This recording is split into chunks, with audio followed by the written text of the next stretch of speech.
an ethos lecture.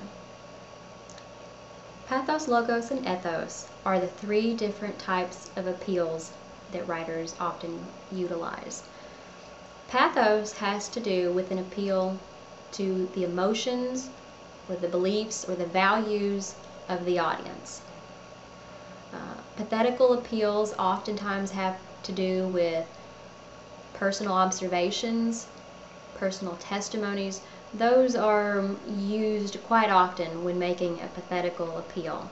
The second type of appeal is the logical appeal, or logos. This is based upon logic or reason.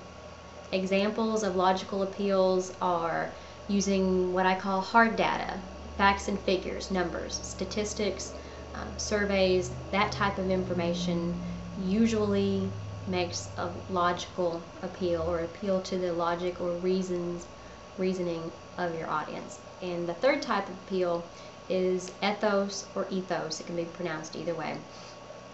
But ethos has to do with the credibility of you as an author, as well as the credibility of your sources. And the thing that I want to point out here is that these are not just separate appeals, not always anyway. More than likely, or more usually, the three different appeals can be used in conjunction with one another, or they can overlap. And I'll give you an example of what I mean here. Let's take an issue of public safety. Let's say you're writing about either raising or lowering speed limit on highways.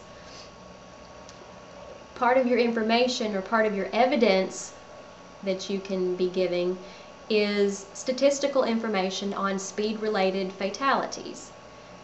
Now this fits in with a logical appeal because it's hard data, it's facts and figures, it's numbers.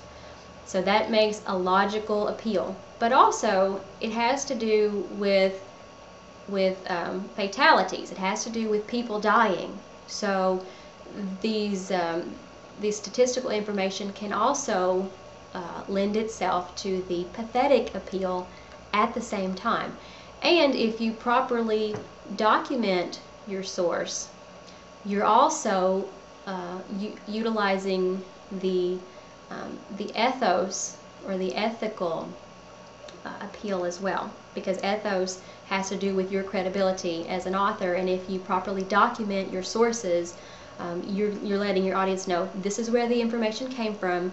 You can look it up if you want to. It's credible, good information. So with that one piece of information, you're making three different appeals all at the same time. So just keep in mind that these three different appeals often work in conjunction with one another. They often overlap. We will be talking more about use of pathos, logos, and ethos as we get into the semester, but this is just a little bit of an introduction or a review for some of you on pathos, logos, and ethos.